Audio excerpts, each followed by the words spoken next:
आपले स्वागत आहे। आज आपल्या सोबत सामाजिक कार्यकर्ता महिलांची अश्विनी पेंढारकर आलेली आहे। ते आपल्याला केलेले समाज कार्य आपल्याला सांगणार। नमस्कार। नमस्कार, मी अश्विनी पदमलाल पेंढारकर। मी एक सामाजिक कार्यकर्ता आहे आणि समाजासाठी मी खूप काही काम केलेले आहे, जसे ब्लड कॅम्प ऑर्गनाइज करणं, कोणाला हॉस्पिटलमध्ये ॲडमिट करणं, कुठे ॲक्सिडेंट झालं ती तिथे आपण स्वतःहून मदत करणं। आणि हे सगळं काम करताना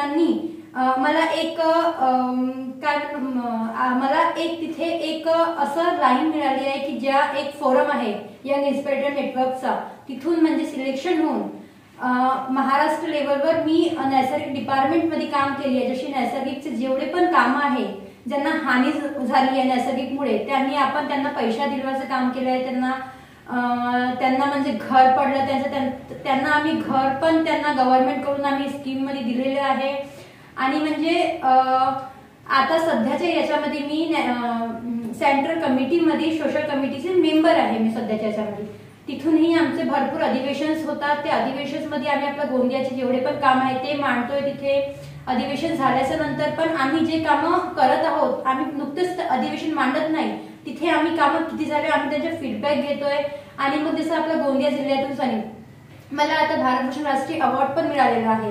त्यामुळे ते म्हणजे जेवढे पण कामं केले, एक संस्था चालवते मी गरिबांची, म्हणजे ज्यांचे मायबाप त्यांना सोडून देते, ते बुजुर्ग राहते, त्यांना आम्ही त्यांना संस्था चालवते। यांना गव्हर्नमेंट काही आम्हाला देते, फंड संस्था चालवते त्यामधून। आणि एक नवीन लोकांसाठी आम्ही एक हे म्हणतोय की आम्ही करत आहोत, तुम्ही पण थोडी मदत करा आणि जे अत्याचार होत आहे ते अत्याचार नाही झाले पाहिजे याकरिता मग आम्ही असे भरपूर काम करत आहोत। कोविडचे काम काही होते का तुमचे? कोविडच्या कामामध्ये आम्ही ना भरपूर लोकांना प्लाझ्मा जे म्हणतात ते आम्ही प्रोव्हाइड केलं, आणि ब्लड पण नाही मिळत त्या टाइमला, ते ब्लड पण आम्ही प्रोव्हाइड केलं कोविडच्या कामामध्ये। आणि स्वतःची ना काळजी घेऊन आम्ही हॉस्पिटलमध्ये सुद्धा आम्ही जात गेलो, आणि ज्यांना कोरोना झालेला होता त्यांच्याजवळ कोणी जात नव्हता, त्यांच्याजवळ जाऊन आम्ही ना फ्रुट्स तरी आम्ही विक्री केलं, आणि त्यांना आम्ही म्हणजे आपल्या परिवारासारखं आम्ही त्यांचं लक्ष ठेवलं गेलं। धन्यवाद। मन मोकळेपणाने अश्विनीने सांगितले आहे त्यांचे समाज कार्य।